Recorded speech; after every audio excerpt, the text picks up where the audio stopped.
दोस्तों, welcome back to the channel. I hope सभी अच्छे होंगे। और अभी बज गया है 1:30, लेकिन बाल अभी तक नहीं सूखे क्योंकि कोई धूप नहीं आ रही। और आज ना बालों में बहुत सारी हेयर ऑयलिंग करी थी, तो बालों का ऑयल लगता है कुछ निकला नहीं। चलो कोई बात नहीं, हल्का हल्का सा लगा रह गया। बहुत अच्छे से शैम्पू किया फिर भी लगा रह गया। और अभी मैं यहाँ पे पानी गर्म, इधर का दरवाज़ा थोड़ा सा भी खुला रहता है ना, हवा आती है ठंडी ठंडी, तो बंद कर लेते हैं। इसलिए करा पानी गर्म, इसको रखूँगी अपने पास में, नहीं तो पानी पीने में आलस आता है, मतलब उठने में बार बार आलस आता है। एक ग्लास रख लेती हूँ साथ में। अभी मेरा सारा काम ख़त्म हो गया। आलू गोभी की सब्ज़ी बनाई थी, हस्बैंड अपने काम पे खा के चले गए थे, और बच्चे दोनों ट्यूशन पढ़ा दिया था मैंने। ट्यूशन के बच्चों को, शीला सक्षम को भी उनके साथ पढ़ा दिया था, तो अभी वो फ्रेंड्स के साथ खेलने आए हैं थोड़ी देर के लिए। तो मैं सोच रही हूँ इतना मैं अपना ड्रिंक ले लेती हूँ। मैं पीती हूँ अफ्रेश। किसी को अगर जानना है कि मैं क्या लेती हूँ ये आजकल, तो आप लोग मुझे कमेंट कर सकते हो, मैं ज़रूर बताऊँगी। और चाय तो मैंने बहुत कम कर दी है, चाय तो लगभग ना के बराबर ही कर दी है। लेकिन जैसे अभी सर्दी है ना, तो कभी कभार बाई चांस कभी पी ली, वो अलग बात है। लेकिन चाय नहीं पीती हूँ अभी, उसके बदले अपना ये वाटर इनटेक करती हूँ। और वाटर में डाल लेती हूँ अफ्रेश। बहुत सारे लोगों को पता भी होगा कि अफ्रेश क्या होता है। और ये मैंने इसमें गुनगुना पानी डाला। पानी का टेम्परेचर बहुत ज़्यादा नहीं है, क्योंकि मेरा ब्लड प्रेशर हाई का प्रॉब्लम है, तो ज़्यादा गर्म पानी पीना मेरे लिए अच्छा नहीं है। टेस्ट अच्छा है इसका, अच्छा टेस्ट है। तो इसको मैं बेडरूम में ले जा रही हूँ। और सारा काम मैंने ख़त्म कर लिया था। यहाँ पे लगाया अभी हीटर, क्योंकि हाथों पैरों में ना ठंड सी चढ़ रही है। बहुत चिल्ड मौसम है, बिल्कुल धूप नहीं हो रही। कई दिन से बिल्कुल धूप ही नहीं आई, बिल्कुल ही नहीं धूप आ रही। तो जब धूप आती है ना, तो थोड़ा बहुत धूप सेक लो तो ठीक रहता है, और धूप नहीं आती ना, तो बॉडी की हालत थोड़ी ख़राब सी हो जाती है। और यही मौसम है जिसमें कि अपना ध्यान रखना चाहिए सभी को, है ना। तो मैंने इसलिए अभी यहाँ पे काम ख़त्म करने के बाद में हीटर लगाया, यहाँ पे अपना पानी रख लिया, जिससे पानी पीती रहूँगी टाइम टू टाइम। और अपनी कुछ वीडियो एडिट करूँगी बैठ के, क्योंकि ये वाला काम भी अब मैंने शुरू कर दिया है ना। बीच में मेरा एडिटिंग वगैरह मैंने बिल्कुल बंद कर रखा था, लेकिन अभी अपने काम पे कम बैक कर लिया है, तो अच्छे से करेंगे, है ना। और आप लोग ब्लॉग्स को प्यार दे रहे हो, उसके लिए थैंक यू सो मच। और एक रिक्वेस्ट करूँगी, प्लीज़ शेयर करना आप लोग, और पहले की तरह प्यार बनाए रखना। आई नो कि मैंने बीच में लंबा गैप किया था, उसकी वजह से आप लोग बहुत नाराज़ भी हो गए थे, लेकिन बहुत सारे लोगों ने मेरी प्रॉब्लम समझी हुई, उसके लिए थैंक यू सो मच दोस्तों। अभी मैंने 3-4 ब्लॉग डाल दिए हैं अब नए, जो मेरे 2025 में आए हैं। तो आज चलिए मैं शेयर करती हूँ आप लोगों से कि मैं ब्लॉग क्यों नहीं डाल रही थी, क्या रीज़न था। एक्चुअली मेरी हेल्थ बहुत ख़राब चल रही थी। मेरे को ना हील पेन तो रहता ही था, उसके साथ में मेरे साथ में मल्टीपल बॉडी में इतनी सारी प्रॉब्लम्स आ गई कि मैं आपको क्या ही बताऊँ। एक दिन मेरी तबीयत बहुत ज़्यादा ख़राब हो गई, मुझे बहुत ज़्यादा ब्लड प्रेशर हाई हो गया। मेरा ब्लड प्रेशर हाई चल रहा था, मैं डॉक्टर के पास गई मेडिसिन लेने के लिए। उन्होंने मुझे दवाई दी और चेक किया, तो मेरा ब्लड प्रेशर बहुत ज़्यादा हाई था, हार्ट बीट बहुत ज़्यादा हाई थी, और मतलब मेरी हालत इतनी ज़्यादा ख़राब हो गई थी, मुझे चक्कर आ रहे थे। और मुझे बार बार मतलब बॉडी बिल्कुल ही, जैसे बॉडी बिल्कुल काम नहीं करती ना, वो वाली फीलिंग आ रही थी। तो उसके बाद में डॉक्टर ने कहा थोड़ा सा रेस्ट करो, अपना ध्यान रखो। तो मैंने कई दिन तक रेस्ट किया, ध्यान रखा। फिर से मैं डॉक्टर को दिखाने के लिए गई, तो डॉक्टर ने मेरी बॉडी के पूरे चेकअप बताए। मैंने अपनी पूरी बॉडी के चेकअप कराए, और उस चक्कर में मैं हॉस्पिटल चक्कर काटती रही। और मतलब मैंने वीडियो नहीं बनाया, क्योंकि मेरी बिल्कुल तबीयत ख़राब नहीं थी, मतलब कैमरा उठाने की हिम्मत ही नहीं थी। जैसे मैं बैठी हूँ, मुझे बैठ के बस रोना आ जाता था। मतलब जो काम भी कर रही हूँ ना, काम करते करते मेरे हाथ ऐसे ऐसे कांपने लग जाते थे, और हाथ इतने सुन्न और पैर भी सुन्न से हो जाते थे, बिल्कुल इतनी ज़्यादा मुझे प्रॉब्लम हो रही थी। और ये प्रॉब्लम लगभग मुझे 3 महीने कंटिन्यू चली, बहुत परेशान रही मैं। तो जब मेरी पूरी बॉडी के चेकअप हुए, तो उसमें क्या हुआ, मेरी रिपोर्ट्स बहुत अप डाउन आई। मेरा हीमोग्लोबिन 7 आया, 7, मतलब आप समझ सकते हो हीमोग्लोबिन 7 है तो बॉडी में कुछ एनर्जी रहेगी क्या। और आई डोंट नो कि मेरी ये एकदम से हीमोग्लोबिन क्यों डाउन गया। तो मैंने डॉक्टर से पूछा, तो डॉक्टर ने फिर बताया कि जैसे मे बी हैवी ब्लीडिंग या ब्लड फ्लो जो होता है ना लेडीज़ का, वो हैवी हो रहा हो। लेकिन मुझे वो सब फील नहीं हो रहा था। लेकिन ठीक है, कोई बात नहीं। उन्होंने बोला ध्यान रखना आप इस चीज़ का, नेक्स्ट टाइम जब साइकिल आएगा। तो मैंने ध्यान रखा, लेकिन मेरे को कुछ पता नहीं चल रहा था उसमें। और फिर उसके बाद में मैं 3 महीने के बाद डॉक्टर से सब दवाई खाती रही। हॉस्पिटल गई, मैंने डॉक्टर से पूछा डॉक्टर मैं क्या करूँ, हीमोग्लोबिन फिर टेस्ट कराया, नहीं बढ़ा, तो डॉक्टर ने मुझे सर्जरी के लिए बोल दिया। अब आप लोगों को मेरी कंडीशन पता है कि मेरी सर्जरी पहले ही दो हुई हुई हैं, है ना, किडनी डोनेट वाली हुई हुई है, और उसके बाद में मेरा गॉल ब्लैडर भी रिमूवल हुआ है, और उसके बाद में अब मुझे उन्होंने यूट्रस रिमूव करना बता दिया। तो जब डॉक्टर ने ये बोला तो मैं घर पे आके रोने लग गई। मतलब मुझे हॉस्पिटल में ही मेरा दिमाग इतना ज़्यादा ख़राब हो गया कि डॉक्टर ने कोई सल्यूशन नहीं बताया, कुछ नहीं बताया, और इसकी सर्जरी करा लो, इसकी तो सर्जरी करानी पड़ेगी। और ये सर्जरी वर्ड ना सुनने में आप सर्जरी सर्जरी सुनते रहते हो, लेकिन जिस इंसान की सर्जरी हुई है ना, ऑलरेडी 2 सर्जरी, मतलब मेरे को तो आपने पहले से देखा है कितने टाइम से मैं यूट्यूब पे हूँ और एकदम फिट बंदी हूँ, है ना, और एकदम से ये किडनी डोनेट, चलो ठीक है, वो तो एक लाइफ को सेव करने के लिए इंसान करेगा ही, लेकिन उसके बाद मेरा गॉल ब्लैडर रिमूवल। अब सोचो पेट के अंदर जब ये सब चीज़ें जो रहेंगी ही नहीं कुछ भी, फिर मेरा अगर ये यूट्रस रिमूवल भी कर दोगे तो फिर क्या ही बचेगा, मतलब मैं तो बिल्कुल बेजान हो जाऊँगी।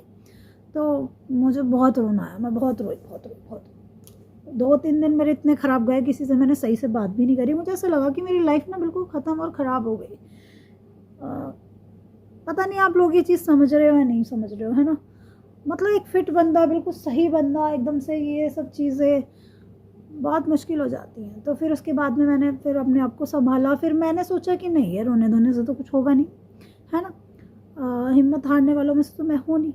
तो फिर मैंने सोचा कि नहीं, अपनी बॉडी को किसी भी तरह ठीक करना है। तो फिर मैंने फोकस किया कि जो मैंने बेवकूफ़ियाँ की हैं ना इतने सालों में, कि अपना ना ध्यान रख के और सारी चीज़ें की हैं। कभी कभी तो ऐसा होता था कि बस मैं काम में लगी पड़ी हूँ और खाना भी नहीं खाना, कुछ भी नहीं करना। तो मैंने फिर यूट्यूब से भी ब्रेक लिया इतना लंबा, और अपने जो ट्यूशन के बच्चे हैं उनको भी कुछ कम किया, जिनसे मुझे बहुत हेडक होती थी उन बच्चों को हटाया, बस अपने 2-4 बच्चे ही रखे हैं जिनको मैं ईज़िली पढ़ा सकती हूँ और मैं इंजॉय करते हुए सब पढ़ा सकूँ। मतलब लाइफ में अगर हम काम कर रहे हैं ना, तो हमारा खुश रहना और मेंटल प्रेशर का कम होना भी ज़रूरी है। ऐसा नहीं कि हम हर एक काम करे जा रहे हैं और मेंटल प्रेशर बहुत ज़्यादा आ रहा है। तो मैंने वो सब कम किया, और फिर मैंने हेल्थ क्लब ज्वाइन किया, तो उससे मुझे बेनिफिट है। तो वहाँ पे मैं न्यूट्रिशन लेती हूँ, और ये भी मेरे न्यूट्रिशन का एक पार्ट है फ्रेश, जिसको मैं डेली लेती हूँ, और इससे बॉडी बहुत अच्छी रहती है। सबसे पहले तो बॉडी को डिटॉक्स किया, फिर बॉडी में जो जितने भी मल्टीपल जो मेरे डिसऑर्डर चल रहे थे, या फिर जो मेरे विटामिन वगैरह की जो कमी चल रही थी, उसको वो पूरा करता है ना। तो उससे मुझे मेरा जो फीट पेन है उसमें काफ़ी रिलीफ मिला, और ये मेरा फीट पेन अब बिल्कुल नहीं है। मैं एक्सरसाइज वगैरह आपके सामने करती हूँ, 2 दिन से मैं आपको दिखा रही हूँ, तो अभी मैं काफ़ी रिलीफ में हूँ, है ना। और अगर आप लोगों के साथ में भी कुछ प्रॉब्लम है और आप भी चाहते हो कि उससे बाहर निकलो और परेशान हो, तो आप लोग चाहें तो मुझे कमेंट कर सकते हैं। मैं आपको सोल्यूशन बताऊंगी कि मैंने हेल्थ क्लब ज्वाइन करके किस तरह से अपने आप को पहले से फिट किया है ना। और अगर हम कोई भी किसी की भी हेल्प कर सकें तो इससे बेटर कोई चीज़ हो नहीं सकती, है ना। दुनिया की कितनी भी दौलत रख दो यार, और अगर आपकी सेहत सही नहीं है तो वो सब बेकार है। मैंने देखा है सब। तो बस ये है, और इसीलिए मैंने इतने टाइम से ब्लॉग नहीं डाला। मैं बहुत ज़्यादा परेशान थी, मतलब मेरी बॉडी इतनी ज़्यादा ख़राब हो गई थी। मैं आपको बताऊं कि मॉर्निंग में मैंने जैसे काम ख़त्म किया, अगर मेरा काम 10 बजे मैंने ख़त्म कर लिया घर का, तो 10 बजे के बाद में खाना वाना बनाने के बाद कभी कभी मेरे से खाना भी नहीं बनता था। लंच में कुछ भी बना दिया खड़े होके तभी, और कभी लेट गई हूँ तो फिर 5, साढ़े 5, 6 बजे तक मैं लेटी हूँ शाम तक, उससे खड़ा ही नहीं हो जा रहा। मैं खड़ा होने की कोशिश भी, और हाँ उसके साथ में एक चीज़ और हुई कि जो मेरी मेडिसिन चल रही थी डॉक्टर की, उन्होंने मुझे नींद की गोली लगा रखी थी। तो मैं रात को 7:30, 8 बजे गर्मियों में भी मुझे ऐसा लगता कि मैं सो जाऊँ, और बस मैंने डिनर बनाया, बच्चों को कराया, और बस मैं लेटी, और टीवी भी चल रहा है, सब लोग बात भी कर रहे हैं। मुझे कुछ होश नहीं कि मैं, मतलब इतना ख़राब टाइम मेरा गया, मुझे कुछ शोर में भी कुछ नहीं समझ, और बस मैं सो गई। और फिर सुबह उठ रही हूँ सीधे, सुबह भी बिल्कुल आलस, बॉडी इतनी टायर्ड मॉर्निंग से ही। तो बहुत ज़्यादा प्रॉब्लम मैंने फेस की इन दिनों। हाँ मैं पहले से बेहतर हूँ, अभी मैं ये तो नहीं कहूँगी 100% ठीक हूँ, लेकिन पहले से बेहतर हूँ। लेकिन मेरी तबीयत बहुत ज़्यादा ख़राब हो गई थी, अगर मैं ब्रेक नहीं लेती तो शायद और डाउन हो जाती, ये सोच के मैंने ब्रेक लिया था, है ना। अब आप बताओ कि मैंने सही किया या गलत किया, ठीक है।